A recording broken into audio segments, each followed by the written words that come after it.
भगवान श्री कृष्ण ने अर्जुन को गीता का ज्ञान देते हुए कहा है कि कोई किसी का सगा नहीं होता। थोड़ी सी जमीन जायदाद अथवा माया मोह के चक्कर में पड़कर भाई भाई को मार देता है। एक सास अपनी बहू को मार देती है। दोस्तों, हम आपको आज एक ऐसी कथा सुनाने जा रहे हैं जिसमें बहन को मारकर उसके 7 भाइयों ने खाया। उसका मांस एक बार भगवान श्री कृष्ण के पास देवर्षि नारद जी नारायण नारायण करते हुए आते हैं और भगवान श्री कृष्ण के पास आकर कहते हैं कि हे प्रभु, पृथ्वी पर मैंने देखा है भाई भाई को मार देता है, छोटी बहन बड़ी बहन को मार देती है, सास बहू को मार देती है, अपितु बहू सास को भी मार देती है। पृथ्वी लोक पर यह कौन सी माया चल रही है कि कोई किसी का सगा नहीं। हे प्रभु, कृपया आप मुझे इस प्रश्न का उत्तर समझाएं कि कोई किसी का सगा क्यों नहीं है। तब भगवान श्री कृष्ण कहते हैं, देवर्षि नारद जी, यह प्रश्न प्रत्येक मनुष्य के लिए अत्यंत दुर्लभ और लाभकारी है। मैं तुम्हें इस प्रश्न का उत्तर एक छोटी सी कथा के माध्यम से दूंगा। ये कथा 7 भाइयों की है। जब 7 भाइयों ने स्वयं अपनी बहन को मारकर उसका मांस खाया था, तब देवर्षि नारद जी कहते हैं, प्रभु कृपया आप मुझे यह कथा सुनाइए और मेरी शंका का निवारण करिए। तब भगवान श्री कृष्ण कहते हैं, मैं आज तुम्हें जो कथा सुनाने जा रहा हूं वह कथा प्रत्येक मनुष्य के लिए अत्यंत दुर्लभ है। इस कथा को पूरा सुनना। तब देवर्षि नारद जी कहते हैं, हे प्रभु, मैं इस कथा को पूरा सुनूंगा। तब भगवान श्री कृष्ण कथा को सुनाते हुए कहते हैं, हे देवर्षि नारद जी, बहुत पुराने समय की बात है। एक गांव में एक दुखी परिवार रहता था। उस परिवार में 7 लड़के और एक लड़की थी। उन 8 के माता पिता जल्दी ही गुजर गए थे, तो बच्चों ने भी जल्दी ही अपनी अपनी जिम्मेदारियां समझ ली थी। भगवान श्री कृष्ण कहते हैं कि हे देवर्षि नारद जी, शुरू में सबको गुजारा करने में काफी परेशानी हुई थी, लेकिन समय के चलते सब कुछ उन्हें आसान लगा था। अब उन्होंने माँ बाप के बिना जीना सीख लिया था। भगवान श्री कृष्ण कहते हैं कि हे देवर्षि नारद जी, यह बात उस समय की है जब समाज के पुरुषों का काम जंगली जानवरों का शिकार करना और औरतों का काम सिर्फ घर के कामकाज करना और बच्चों को संभालना होता था। भगवान श्री कृष्ण कहते हैं कि हे देवर्षि नारद जी, वह 7 भाई और 1 बहन इस गांव में बड़े प्यार से मिलजुल कर रहते थे। दिन निकलते ही 7 भाई शिकार के लिए निकल जाते और बहन सबके लिए खाना पकाती थी और घर के बाकी के दूसरे कामकाज करती थी। भाई जब जंगल से वापस आते तो साथ में बड़े बड़े जानवर, पक्षी आदि को मारकर लाते थे। भगवान श्री कृष्ण कहते हैं कि हे देवर्षि नारद जी, वह 7 भाई जो भी चीज लाते थे, बहन उनके मांस को बड़े चाव से पकाती थी और सब भोजन करके बड़ी तृप्ति का अनुभव करते थे। ऐसे ही दिन गुजर रहे थे। भगवान श्री कृष्ण कहते हैं कि हे देवर्षि नारद जी, एक दिन की बात है। 7 भाई जंगल में शिकार करने के लिए गए थे। शाम होने वाली थी। बहन सबके लिए खाना बना रही थी। जब वह सब्जी बनाने के लिए उस सब्जी को काट रही थी, तभी चाकू की तेज धार से उसकी एक उंगली कट गई। अब उस कटी हुई उंगली से खून की धारा बहने लगी। भगवान श्री कृष्ण कहते हैं कि हे देवर्षि नारद जी, अब बहन ने सोचा, यदि मेरे भाइयों ने मेरी कटी हुई उंगली देखी तो मेरे भाई बड़े दुखी हो जाएंगे। इसलिए उसने यह सोचा कि अपने भाइयों को यह बात नहीं बतानी चाहिए और उनसे छिपा कर रखना चाहिए। भगवान श्री कृष्ण कहते हैं कि हे देवर्षि नारद जी, उसने बहते हुए खून को अपनी ओढ़नी से पोंछना चाहा, किंतु उसने सोचा कि उसके भाई उसकी ओढ़नी में लगे हुए खून के धब्बों को देखेंगे तो मुझसे पूछ। फिर उसने सोचा कि चलो दीवार पर पोंछ देते हैं, लेकिन फिर उसने सोचा कि दीवार पर खून को पोंछना ठीक नहीं रहेगा। उसने सोचा, अगर मेरे भाइयों ने देख लिया कि दीवार पर खून पोंछा हुआ है तो वह मुझसे अवश्य पूछेंगे और फिर मुझे बताना पड़ेगा और वह फिर परेशान हो जाएंगे। भगवान श्री कृष्ण कहते हैं कि हे देवर्षि नारद जी, फिर बहन बेचैन होकर इधर उधर घूमने लगी, लेकिन उसे कोई ऐसी जगह नहीं मिली जहां उसका बहता हुआ खून उसके भाइयों की नजरों से बच सके। इसलिए उसे कोई उपाय ना मिलने पर उसने उसी सब्जी में जो खाने के लिए बना रही थी, उसी में अपना खून जो था उसे पोंछ दिया। शाम को जब सातों भाई जंगल से वापस आए तो बहन ने भाइयों के लिए खाना परोसा। भगवान श्री कृष्ण कहते हैं कि हे देवर्षि नारद जी, आज सातों भाइयों को सब्जी बहुत ही स्वादिष्ट लगी। सातों भाई अपनी अपनी उंगलियां चाटते रह गए और अपनी बहन की पाक कला की तारीफ करने लगे। अपनी तारीफ सुनकर बहन भी खुशी से फूले न समा रही थी। भगवान श्री कृष्ण कहते हैं कि हे देवर्षि नारद जी, सातों भाई दिन भर के काम करने के कारण थके थे। सातों भाई उस दिन जल्दी सो गए। भगवान श्री कृष्ण कहते हैं कि हे देवर्षि नारद जी, अगली सुबह रोज की तरह वह सातों भाई जंगल को चले गए। जब वह थोड़ी दूर चले तो उन्हें प्यास लग गई। तभी पास की झील में सातों भाइयों ने पानी पिया और वहीं के पास के पेड़ के नीचे जाकर बैठ गए और बातें करने लगे कि रात के भोजन में बहन ने जो सब्जी बनाई थी वह बहुत स्वादिष्ट थी। सभी उसी सब्जी की चर्चा करने लगे। सातों भाइयों ने कहा कि इतना स्वादिष्ट खाना तो हमने आज तक नहीं खाया। भगवान श्री कृष्ण कहते हैं, हे देवर्षि नारद जी, वह सातों भाई कहते हैं कि आज घर चलकर इसके बारे में अपनी बहन से जरूर पूछेंगे और जानकर रहेंगे कि सब्जी में उसने ऐसा क्या मिलाया था जिससे वह सब्जी इतनी स्वादिष्ट बनी थी। शाम को सातों भाई जब घर आए तो दोबारा अपनी बहन की पाक कुशलता की तारीफ करते हुए कहने लगे, हमारी प्यारी बहन, कल रात की सब्जी में तुमने ऐसा क्या मिलाया था?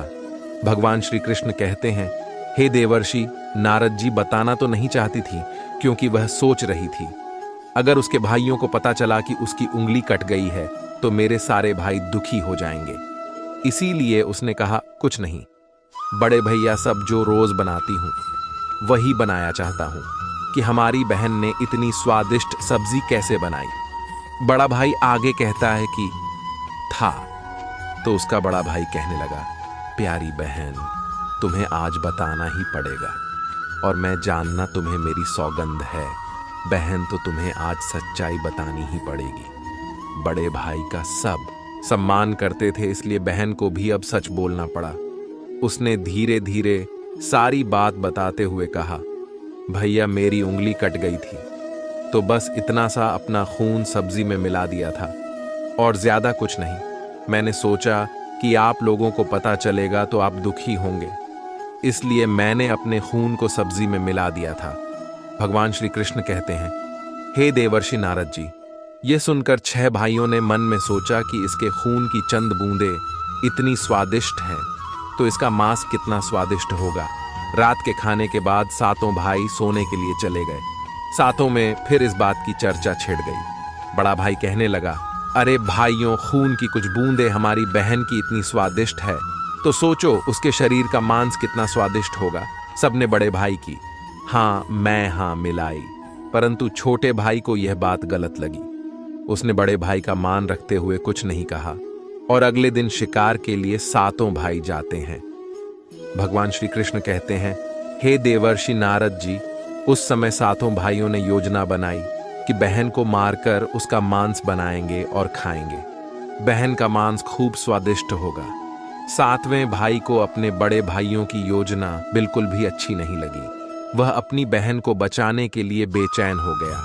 वह खुलकर इसका विरोध तो नहीं कर सकता था क्योंकि 6 भाई एक तरफ थे और वह अकेला एक तरफ शिकार करने के बाद सभी भाइयों ने मिलकर एक टीले पर बांस के पत्तों का एक चबूतरा बनाया जिसे चांद कहते हैं।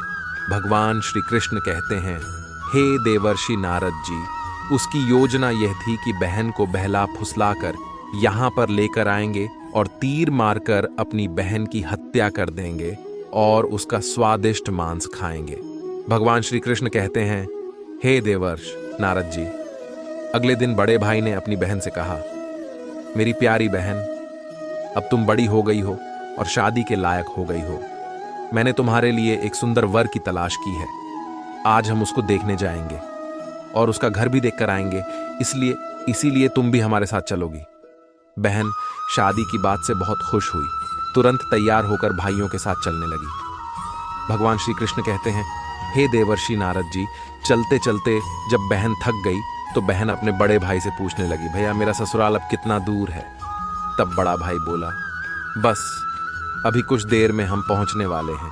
और बड़ा भाई बोला, वह देखो बहन दूर से दिखाई दे रहा है। भगवान श्री कृष्ण कहते हैं, हे देवर्षि नारद जी, बड़ा भाई उसी टीले पर बने चांद को दिखाते हुए बोला, देखो मेरी प्यारी बहन, तुम्हारा ससुराल जहां तुम राज करेगी। यह सुनकर बहन आनंदित हो उठी और चांद पर पहुंचने के बाद बड़े भाई ने अपने छोटे भाइयों को आदेश दिया, अपनी बहन को एक रस्सी के सहारे से बांस के खंभे से बांध दो। भगवान श्री कृष्ण कहते हैं, हे देवर्षि नारद जी, सभी भाई मिलजुल कर फुर्ती से बहन को बांधने लगे। बहन ने अपने सभी भाई को हत्यारे के रूप में देखकर बहन का हृदय हाहाकार करने लगा। वह ईश्वर को याद करते हुए कहने लगी, हे ईश्वर, अब तुम ही मेरा सहारा हो। मेरे सातों भाई मेरी हत्या करना चाहते हैं। इनमें से एक भी ऐसा नहीं जिसके दिल में मेरे लिए दया और प्रेम हो। सातवां भाई द्रवित हो उठा, बहन की पुकार पर वह तड़प कर रह गया। 6 भाइयों का प्रतिवाद करने का साहस वह नहीं जुटा पाया। बहन को निर्ममता से बांधने के बाद बड़े भाई ने सबको बारी बारी से उस पर प्रहार करने का आदेश दिया। भगवान श्री कृष्ण कहते हैं, हे देवर्षि नारद जी, बड़ा भाई सबसे पहले हाथों में धनुष बाण लेकर जब अपनी बहन पर प्रहार करने को आगे बढ़ा, तब बहन भाई के सामने हाथ जोड़कर करुण स्वर में कहने लगी, मारो मारो भैया, छाती में लक्ष्य करके तुम्हारा तीर जंगल को जाएगा। भैया मारो मारो भाई, या छाती में लक्ष्य करके। भाई ने कठोरता दिखाई हुए तीर चलाया, पर उसका निशाना तो अचूक था, परंतु आज विफल हो गया। भगवान श्री कृष्ण कहते हैं, हे देवर्षि नारद जी, उसके बाद अब उसके आगे भी हाथ जोड़कर वही करुण रूपी गीत दूसरा भाई तीर मारने को तैयार हुआ। बहन ने गा या उसका भी निशाना चूक गया। इसी तरह सभी भाइयों ने बारी बारी से बहन की छाती को लक्ष्य करके तीर मारने की कोशिश की, परंतु बहन हर बार यही गीत दोहरा रही। 6 भाई लक्ष्य भेद करने में असफल रहे, तो अब 7वें भाई की बारी थी। भगवान श्री कृष्ण कहते हैं, हे देवर्षि नारद जी, उस 7वें भाई से 6 भाई कहने लगे कि भाई पूरी ताकत से तीर चलाना और बहन को एक बार में मार देना। यदि तुम्हारा निशाना चूक गया तो तुम जिंदा नहीं बचोगे, हम सब तुम्हें मार देंगे। भगवान श्री कृष्ण कहते हैं, हे देवर्षि नारद जी, बहन ने छोटे भाई की जान बचाने के लिए अपनी जान न्यौछावर कर दी और अपने छोटे भाई को बचाने का निश्चय किया। वह ईश्वर से प्रार्थना करने लगी, हे ईश्वर, मेरे भाई का तीर मेरी छाती भेदने में सफल हो जाए। वह फिर करुण गीत गाने लगी, मारो मारो भैया छाती में लक्ष्य करके, भैया छाती में लक्ष्य करके, तेरा तीर मेरी छाती भेद जाए। मारो मारो भैया छाती में लक्ष्य करके, भैया छाती में लक्ष्य करके। भगवान श्री कृष्ण कहते हैं, हे देवर्षि नारद जी, छोटे भाई ने तीर चलाया। उसका तीर बहन के मर्म पर जा लगा। वह दर्द से तड़प उठी। कुछ देर तड़पने के बाद उसके प्राण पखेरु उड़ गए। सातों ने मिलकर अपनी बहन का मृतक शरीर नीचे उतारा। 6 भाइयों ने मिलकर बहन के शरीर की बोटी बोटी काट डाली। बड़े भाई ने 7वें भाई को जंगल से लकड़ी और पानी लाने का आदेश दिया। छोटा भाई पानी और लकड़ियों लाने के साथ साथ कुछ मछली और केकड़े भी ले आया था। वह अंदर ही अंदर बहुत दुखी था। उसके भाई बहन का मांस बड़े शौक से पका रहे थे। छोटा बहन के मांस के साथ पकाने को डाल दिए, जिससे उस छोटे भाई ने अपने खाने का जुगाड़ कर लिया। भगवान श्री कृष्ण कहते हैं, हे देवर्षि नारद जी, चावल और मांस तैयार हो गया। छोटे भाई ने पहले ही अपने बैठने के स्थान पर एक छोटा सा गड्ढा खोद लिया था। उसने अपनी बहन के मांस को चुपके से उस गड्ढे में डाल दिया और मछली और भात खाने लगा। बाकी 6 भाई बहन की हड्डियां चबाने लगे तो छोटा भाई केकड़ा चबाने लगा। जब सबने बहन के शरीर का स्वादिष्ट मांस खाकर अपना पेट भर लिया, तो बड़े भाई ने 7वें भाई को कहा कि झूठ को साफ कर दो। तब छोटे भाई ने जो बहन की बची कुची हड्डियां और शरीर के अन्य भाग जैसे सर, नाखून, पंजे, इन सबको इकट्ठा करके एक गड्ढे में डाल दिया और ऊपर से मिट्टी से ढक दिया। कुछ समय बाद जहां पर बहन के मांस के टुकड़े डाले गए थे, उस स्थान पर बांस का एक पौधा उग आया था। धीरे धीरे वहां पर बांसों का झुंड बन गया। भगवान श्री कृष्ण कहते हैं, हे देवर्षि नारद जी, एक बार एक संत आए और उसी बांस के झुरमुट तले छुपकर मलमपूत्र करने लगे। भगवान श्री कृष्ण कहते हैं, हे देवर्षि नारद जी, उसी समय आकाशवाणी हुई, संत दुर्गंध आ रही है, संत दुर्गंध आ रही है बार बार।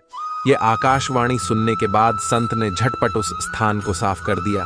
भगवान श्री कृष्ण कहते हैं, हे देवर्षि नारद जी, उस संत ने झुरमुट में से एक बांस को काट लिया और अपने साथ ले गए। उस बांस को काटकर उस संत ने एक बहुत ही सुंदर बांसुरी बनाई और वह उसे बजा बजा कर दिन भर लोगों के घर जाकर भिक्षा मांगने लगा और बदले में खूब सारा उपदेश देने लगा। भगवान श्री कृष्ण कहते हैं, हे देवर्षि नारद जी, एक दिन की बात है, संत भिक्षा मांगने के लिए उसी गांव में चले गए जहां पर उस बहन के सातों भाई रहते थे। जैसे वह संत बड़े भाई के द्वार पर गया, जैसे ही संत ने बांसुरी बजाना शुरू किया, उसमें से आवाज आई, यही है दुश्मन, सबसे बड़ा नहीं बाजों, बांसुरी बड़े भाई के घर नहीं, बाजो रे बांसुरी। वह बांसुरी आगे बोली, दया प्रेम सब छोड़कर रिश्ते में यही दाग लगाया है, नहीं बाजो रे बांसुरी यही है दुश्मन, सबसे बड़ा बांसुरी से यही ध्वनि बार बार निकल रही थी। इस तरह की करुण आवाज सुनकर बड़े भाई के पसीने छूटने लगे। उसने अपने पत्नी से कहा कि इस योगी को तुरंत भिक्षा दो और यहां से विदा करो। उसकी पत्नी ने वही किया, योगी को तुरंत भिक्षा देकर विदा कर ली। इसी तरह योगी बाबा बारी बारी से 6 भाइयों के द्वार पर गए और उनके घर जाते ही बांसुरी ने स्वयं ही वही गीत बजने लगता। उन 6 भाइयों ने भी अपनी पत्नी को तुरंत ही कुछ भिक्षा देकर संत को विदा करने को कहा। उन 6 भाइयों के मन में डर समा गया कि कहीं अगर यह संत ज्यादा देर रुका तो पोल खुल जाएगी कि अपनी बहन की हत्या इन्होंने ही की है। अब अंतिम समय 7वें भाई के द्वार पर जैसे ही वह योगी पहुंचा, भगवान श्री कृष्ण कहते हैं, हे देवर्षि नारद जी, वह 7वां भाई अभी तक कुंवारा था, वह अकेले रहता था। जब योगी बाबा उसके द्वार पर उपस्थित हुए तो बांसुरी बोल उठी, बाजो रे बांसुरी, मेरे सबसे छोटे भाई के घर, मेरे छोटे भाई ने मन की बात में छुपा कर रखी है, युग युग की। भगवान श्री कृष्ण कहते हैं, हे देवर्षि नारद जी, वह बांसुरी बोली, यही है मेरे सबसे प्यारे भाई का घर, योगी की बांसुरी से इतने प्यारे और दिलचस्प गीत बजते सुनकर छोटे भाई ने उन्हें सम्मान के साथ अपने घर में बैठने के लिए स्थान दिया और जलपान से उनका सत्कार किया। उसके बाद छोटे भाई ने बांसुरी के विषय में चर्चा की तो योगी ने बांसुरी के जन्म की कहानी छोटे भाई को बताई कि कैसे उसने बांस को काट कर बांसुरी बनाई है और कैसे आकाशवाणी हुई थी। छोटे भाई ने उस बांसुरी को उस योगी से मांगने की प्रार्थना की तो योगी ने उस छोटे भाई को वह बांसुरी सौंप दी। भगवान श्री कृष्ण कहते हैं, हे देवर्षि नारद जी, योगी के चले जाने के बाद अब छोटे भाई ने बांसुरी को अपने बिस्तर के सिरहाने की तरफ साफ सुथरे स्थान पर धूप दीप जलाकर सम्मान के साथ रख दिया। कुछ दिनों के बाद छोटे भाई के घर में परिवर्तन दिखाई देने लगे। जब वह काम से घर लौटकर आता तो सारा घर साफ सुथरा होता था। जब रोज रोज यही बात दोहराने लगी तो छोटे भाई ने अपनी भाभियों के घर जाकर पूछा कि भाभी, मेरी गैर हाजिरी में आप लोग मेरे घर की साफ सफाई करते हो क्या? सभी भाभियों ने जवाब दिया, हमें अपने घर के कामकाज से तो फुर्सत नहीं है, तुम्हारा घर कैसे साफ करेंगे? भगवान श्री कृष्ण कहते हैं, हे देवर्षि नारद जी, छोटे भाई ने निश्चय किया कि आज वह छुपकर देखेगा कि उसका घर कौन साफ करके जाता है। इसलिए छोटा भाई आज काम पर नहीं गया और वह घर के एक कोने में छुप गया। घर सुनसान होते ही जहां पर बांसुरी स्थापित की थी, वहां से उसकी बहन की शक्ल की एक लड़की निकली और उसने घर का सारा काम किया और फिर उसी बांसुरी में समा गई। भगवान श्री कृष्ण कहते हैं, हे देवर्षि नारद जी, छोटे भाई ने यह सब देखा तो उसे अपनी आंखों पर विश्वास नहीं हुआ। फिर छोटे भाई ने यह बात अपनी बड़ी भाभी को बताई। बड़ी भाभी ने अपने छोटे देवर को समझाया कि जैसे ही लड़की बांसुरी से बाहर निकलेगी तुम उस बांसुरी को आग में डालकर जला देना, फिर उस पर तुलसी जल छिड़क देना, फिर देखना क्या होता है। भगवान श्री कृष्ण कहते हैं, हे देवर्षि नारद जी, छोटे भाई ने बड़ी भाभी के कहे मुताबिक काम किया। उसने लड़की के निकलते ही बांसुरी को आग में डाल दिया और लड़की पर पवित्र तुलसी दाल का छिड़काव किया। तुलसी जल के स्पर्श से वह लड़की मानव रूप में आ गई। भाई ने देखा वह तो उसकी प्यारी बहन है। उसने अपनी बहन को गले से लगा लिया। उसके बाद दोनों बहन भाई बड़े प्रेम से रहने लगे और बहन ने भाई को और भाई ने बहन को अपना लिया और खुशी से एक दूसरे के साथ रहकर जीवन यापन करने लगे। भगवान श्री कृष्ण कहते हैं, हे देवर्षि नारद जी, इस दुनिया में कोई किसी का सगा नहीं होता। जो इंसान आपसे निस्वार्थ प्रेम करता है वही आपका सच्चा निर्देशक और एक मार्गदर्शक है। जैसे 6 भाइयों ने अपनी बहन को मारकर उसका मांस खाया। छोटे भाई को अपनी बहन के प्रति दया और प्रेम की भावना की वजह से वह अपनी बहन से दोबारा मिल पाया। यही है निस्वार्थ प्रेम का प्रतीक। भगवान श्री कृष्ण आगे कहते हैं, हे देवर्षि नारद जी, अब तो आपको आपके प्रश्न का उत्तर मिल ही गया होगा। इतना कहकर देवर्षि नारद जी वहां से आकाशलोक की ओर निकल पड़ते हैं। दोस्तों, इस कहानी से हमें यह शिक्षा मिलती है, निस्वार्थ प्रेम ही रिश्तों को बनाए रखता है। अगर आपको वीडियो अच्छी लगी है तो चैनल को सब्सक्राइब करें और वीडियो को लाइक करें। जय श्री कृष्ण।